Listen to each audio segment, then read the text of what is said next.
श्री गणेशाय नमः। जय श्री कृष्णा। आज मैं श्रीमद् भागवत महापुराण के तृतीय स्कंद के पंचम अध्याय के भावार्थों को पढ़ने जा रही हूँ, जिसमें विदुर जी का प्रश्न और मैत्रेय जी का सृष्टि क्रम वर्णन के बारे में बताया गया है। श्री सुखदेव जी कहते हैं, परम ज्ञानी मैत्रेय मुनि हरिद्वार क्षेत्र में विराजमान थे। भागवत भक्ति से शुद्ध हुए हृदय वाले विदुर जी उनके पास जा पहुँचे और उनके साधु स्वभाव से आप्यायित होकर उन्होंने पूछा। विदुर जी ने कहा, भगवान, संसार में सब लोग सुख के लिए कर्म करते हैं, परंतु उनसे न तो उन्हें सुख ही मिलता है और न उनका दुख ही दूर होता है, बल्कि उससे भी उनके दुख की वृद्धि ही होती है। अतः इस विषय में क्या करना उचित है, यह आप मुझे कृपा करके बतलाइए। जो लोग दुर्भाग्यवश भगवान श्री कृष्ण से विमुख, अधर्म परायण और अत्यंत दुखी है, उन पर कृपा करने के लिए ही आप जैसे भाग्यशाली भागवत भक्त संसार में विचरा करते हैं। साधु शिरोमणे, आप मुझे उस शांतिप्रद साधन का उपदेश दीजिए जिसके अनुसार आराधना करने से भगवान अपने भक्तों के भक्तिपूर्ण हृदय में आकर विराजमान हो जाते हैं और अपने स्वरूप का अपरोक्ष अनुभव कराने वाला सनातन ज्ञान प्रदान करते हैं। त्रिलोकी के नियंता और परम स्वतंत्र श्री हरि अवतार लेकर जो लीलाएं करते हैं, जिस प्रकार अकर्ता होकर भी उन्होंने कल्प के आरंभ में इस सृष्टि की रचना की, जिस प्रकार इसे स्थापित कर वे जगत के जीवों की जीविका का विद्वान करते हैं, फिर जिस प्रकार इसे अपने हृदय काश में लीन कर वृत्ति शून्य हो योग माया का आश्रय लेकर शयन करते हैं, और जिस प्रकार वे योगेश्वर प्रभु एक होने पर भी इस ब्रह्मांड में अंतर्यामी रूप से अनुप्रविष्ट होकर अनेकों रूपों में प्रकट होते हैं, वह सब रहस्य आप हमें समझाइए। ब्राह्मण, गौ और देवताओं के कल्याण के लिए जो अनेकों अवतार धारण करके लीला से ही नाना प्रकार के दिव्य क्रम करते हैं, वे भी हमें सुनाइए। यशस्वियों के मुकुटमणि श्री हरि के लीलामृत का पान करते करते हमारा मन तृप्त नहीं होता है। हमें यह भी सुनाइए कि उन समस्त लोकपतियों के स्वामी श्री हरि ने इन लोकों, लोकपालों और लोकालोक पर्वत से बाहर के भागों को, जिनमें ये सब प्रकार के प्राणियों के अधिकारानुसार भिन्न भिन्न भेद प्रतीत हो रहे हैं, किन तत्वों से रचा है। द्विजवर उन विश्वकर्ता स्वयंभू श्री नारायण ने अपनी प्रजा के स्वभाव, कर्म, रूप और नामों के भेद की किस प्रकार रचना की है। भगवान, मैंने श्री व्यास जी के मुख से ऊंच नीच वर्णों के धर्म तो कई बार सुने हैं, किंतु अब श्री कृष्ण कथा अमृत के प्रवाह को छोड़कर अन्य स्वल्प सुखदायक धर्मों से मेरा चित्त उब गया है। उन तीर्थपाद श्री हरि के गुणानुवाद से तृप्त हो भी कौन सकता है। उनका तो नारदादि महात्मा गण भी आप जैसे साधुओं के समाज में कीर्तन करते हैं, तथा जब ये मनुष्यों के कर्ण रंध्रों में प्रवेश करते हैं, तब उनकी संसार चक्र में डालने वाली घर गृहस्थी की आसक्ति को काट डालते हैं। भगवान, आपके सखा मुनिवर कृष्ण देवपायन ने भी भगवान के गुणों का वर्णन करने की इच्छा से ही महाभारत रचा है। उसमें भी विषय सुखों का उल्लेख करते हुए मनुष्यों की बुद्धि को भगवान की कथाओं की ओर लगाने का ही प्रयत्न किया गया है। यह भागवत कथा की रुचि श्रद्धालु पुरुष के हृदय में जब बढ़ने लगती है तब अन्य विषयों से उसे विरक्त कर देती है। वह भगवत चरणों के निरंतर चिंतन से आनंद मग्न हो जाता है और उस पुरुष के सभी दुखों का तत्काल अंत हो जाता है। मुझे तो उन सोचनियों के भी सोचनीय अज्ञानी पुरुषों के लिए निरंतर खेद रहता है जो अपने पिछले पापों के कारण श्री हरि की कथाओं से विमुख रहते हैं।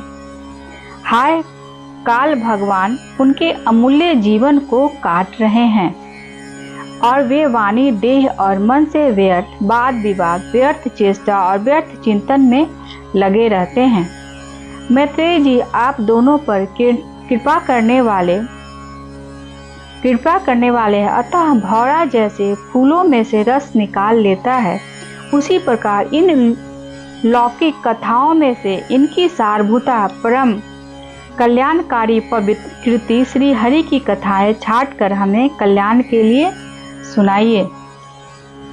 उन सर्वेश्वर ने संसार की उत्पत्ति, स्थिति और संहार करने के लिए अपनी माया शक्ति को स्वीकार कर राम कृष्ण आदि अवतारों के द्वारा जो अनोखों अलौकिक लीलाएं की है वे सब मुझे सुनाइए। श्री सुखदेव जी कहते हैं, जब विदुर जी ने जीवों के कल्याण के लिए इस प्रकार प्रश्न किया तब तो मुनि श्रेष्ठ भगवान मैत्रेय जी ने उनकी बहुत बड़ाई करते हुए यो कहा। श्री मैत्रेय जी बोले, साधु स्वभाव वाले विदुर जी अपने सब जीवों पर अत्यंत अनुग्रह करके यह बड़ी अच्छा बात पूछी है। आपका चित्त तो सर्वदा श्री भगवान में ही लगा रहता है, तथापि इससे संसार में भी आपका बहुत सुयश फैलेगा। आप श्री व्यास जी के औरस पुत्र हैं, इसलिए आपके लिए यह कोई बड़ी बात नहीं है कि आप अनन्य भाव से सर्वेश्वर श्री हरि के ही आश्रित हो गए हैं। आप प्रजा को दंड देने वाले भगवान यम ही हैं। मांडव्य ऋषि का शाप होने के कारण ही आपने श्री व्यास जी के वीर्य से अपने भाई विचित्र वीर्य की भोग पत्नी दासी के गर्भ से जन्म लिया। आप सर्वदा ही श्री भगवान और उनके भक्तों को अत्यंत प्रिय हैं, इसलिए भगवान निज धाम पधारते समय मुझे अपने आप को ज्ञानोपदेश करने की आज्ञा दे गए हैं। इसलिए अब मैं जगत की उत्पत्ति, स्थिति और लय के लिए योग माया के द्वारा विस्तारित हुई भगवान की विभिन्न लीलाओं का क्रमशः वर्णन करता हूँ। सृष्टि रचना के पूर्व समस्त आत्माओं के आत्मा एक पूर्ण परमात्मा ही थे। न दृष्टा था न दृश्य। सृष्टि काल में अनेक वृत्तियों के भेद से जो अनेकता दिखाई पड़ती है वह भी वही थे, क्योंकि उनकी इच्छा अकेले रहने की थी। वे ही दृष्टा होकर देखने लगे, परंतु उन्हें दृश्य दिखाई नहीं पड़ा, क्योंकि उस समय वे ही अद्वितीय रूप से प्रकाशित हो रहे थे। ऐसी अवस्था में वे अपने को अशक्त के समान समझने लगे।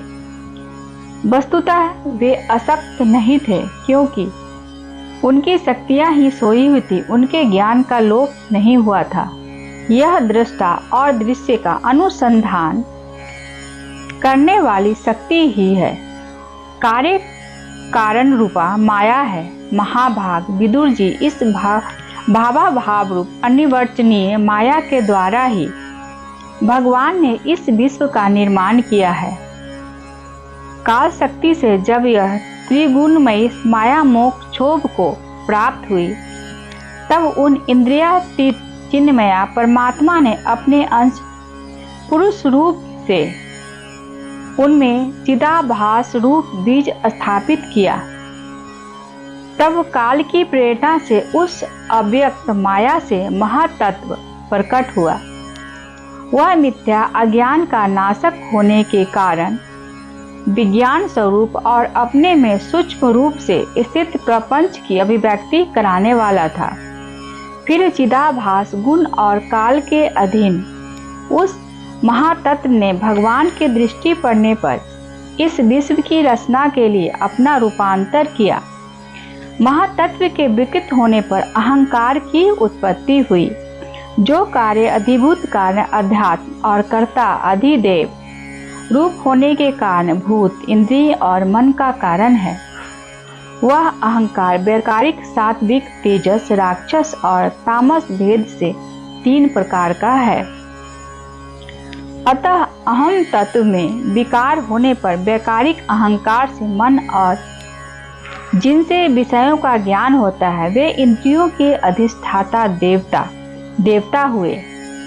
तेजस अहंकार से ज्ञानेंद्रिय और कामेंद्रिय हुई और तामस अहंकार से सूक्ष्म भूतों का कारण शब्द तन्मात्र हुआ और उससे दृष्टांत रूप से आत्मा का बोध कराने वाला आकाश उत्पन्न हुआ। भगवान की दृष्टि जब आकाश पर पड़ी तब उसमें फिर काल, माया और चिदाभास के योग से स्पर्श तंत्र मात्र हुआ और उसके विकृत होने पर उससे वायु की उत्पत्ति हुई। अत्यंत बलवान वायु ने आकाश के सहित विकृत होकर रूप तन मात्र की रचना की और उससे संसार का प्रकाश तेज उत्पन्न हुआ। फिर परमात्मा के दृष्टि पड़ने पर वायु युक्त तेज ने काल, माया और चिदम के योग से विकृत होकर रस तन मात्र के कार्य जल को उत्पन्न किया। तदंतर तेज से युक्त जल ने ब्रह्मा का दृष्टिपात होने पर काल, माया और चिदम के योग से गंध गुणमय पृथ्वी को उत्पन्न किया। विदुर जी, इन आकाश आदि भूतों में से जो भूत पीछे पीछे उत्पन्न हुए हैं उनमें क्रमशः अपने पूर्व भूतों के गुण भी अनुगत समझने चाहिए। ये महत्व आदि के अभिमानी विकार, विक्षेप और चेत नामस विशिष्ट देवगण श्री भगवान के ही अंश हैं, किंतु पृथक पृथक रहने के कारण जब वे विश्व रचना रूप अपने कार्य में सफल नहीं हुए तब हाथ जोड़कर भगवान से कहने लगे। देवताओं ने कहा, देव हम आपके चरण कमलों की वंदना करते हैं। ये अपनी शरण में आए हुए जीवों का ताप दूर करने के लिए छत्र के समान हैं तथा इनका आश्रय लेने से यति जन अत्यंत संसार दुख को सुगमता से ही दूर फेंक देते हैं। जगतकर्ता जगदीश्वर इस संसार में ताप त्रय से व्याकुल रहने के कारण जीवों को जरा भी शांति नहीं मिलती है। इसलिए भगवान हम आपके चरणों की ज्ञानमय छाया का आश्रय लेते हैं। मुनिजन एकांत स्थान में रहकर आपके मुख कमल का आश्रय लेने वाले वेद मंत्र रूप पक्षियों के द्वारा जिनका अनुसंधान करते रहते हैं तथा जो संपूर्ण पापनाशनी नदियों में श्रेष्ठ गंगा जी के उद्गम स्थान हैं, आपके उन परम पावन पाद पदों का हम आश्रय लेते हैं।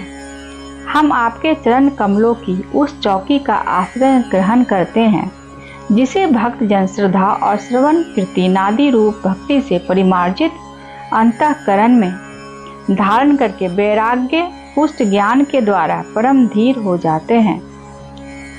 इस आप संसार की उत्पत्ति, स्थिति और संहार के लिए ही अवतार लेते हैं। अतः हम सब आपके उन चरण कमलों की शरण लेते हैं जो अपना स्मरण करने वाले भक्त जनों को अभय कर देते हैं। जिन पुरुषों का देह, गेह तथा उनसे संबंध रखने वाले अन्य तुच्छ पदार्थों में अहमता, ममता का दृढ़ दुराग्रह है, उनके शरीर में आपके अंतर्यामी रूप से रहने पर भी जो अत्यंत दूर है, उन्हीं आपके चरणारविंदों को हम भजते हैं। परम यशस्वी परमेश्वर इंद्रियों के विषयाभिमुख रहने के कारण जिनका मन सर्वदा बाहर ही भटकता करता है, वे परम लोग आपके विलासपूर्ण पाद विन्यास की शोभा के विशेषज्ञ भक्तजनों का दर्शन नहीं कर पाते। इसी से वे आपके चरणों से दूर रहते हैं। आपके कथा अमृत का पान करने से उमरी हुई भक्ति के कारण जिनका अंतःकरण निर्मल हो गया है, वे लोग वैराग्य ही जिसका सार है, ऐसा आत्मज्ञान प्राप्त करके अनायास ही आपके वैकुंठ धाम को चले जाते हैं। दूसरे धीर पुरुष चित्त निरोध रूप समाधि के बल से आपकी बलवती माया को जीतकर आप में ही लीन हो जाते हैं, पर उन्हें श्रम बहुत होता है, किंतु आपकी सेवा के मार्ग में कुछ भी कष्ट नहीं है। आदिदेव, आपने सृष्टि रचना की, इससे हमें त्रिगुणमय रचा है, इसलिए विभिन्न स्वभाव वाले होने के कारण हम आपस में ही मिल नहीं पाते और इसी से आपकी कीड़ा के साधन रूप ब्रह्मांड की रचना करके उसे आपको समर्पण करने में असमर्थ हो रहे हैं। अतः जन्म रहित भगवान, जिससे हम ब्रह्मांड रचकर आपको सब प्रकार के भोग समय पर समर्पण कर सके और जहाँ स्थित होकर हम भी अपनी योग्यता के अनुसार अन्न ग्रहण कर सके तथा वे सब जीत भी सब प्रकार की विघ्न बाधाओं से दूर रहकर हम और आप दोनों को भोग समर्पण करते हुए अपना अपना अन्न भक्षण कर सके, ऐसा कोई उपाय कीजिए। आप निर्विकार पुराण पुरुष ही अन्य कार्य वर्ग के रहित हम देवताओं के कारण है। देव पहले आप अजन्माहीन ने सतवादी गुण और जन्मादि कर्मों की कारण रूपा माया शक्ति में चिदाभास रूप वीर्य स्थापित किया था। परमात्म देव महत्ववादी रूप हम देवगण जिस कार्य के लिए उत्पन्न हुए हैं, उसके संबंध में हम क्या करें।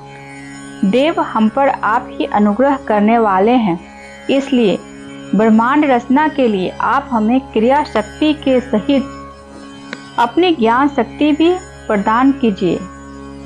आज मैं श्रीमद् भागवत महापुराण के तृतीय स्कंद के 5वें अध्याय के भावार्थों को पढ़ी हूँ। यदि मेरे से कोई त्रुटि हुई होगी तो मुझे क्षमा करेंगे। जय श्री कृष्ण।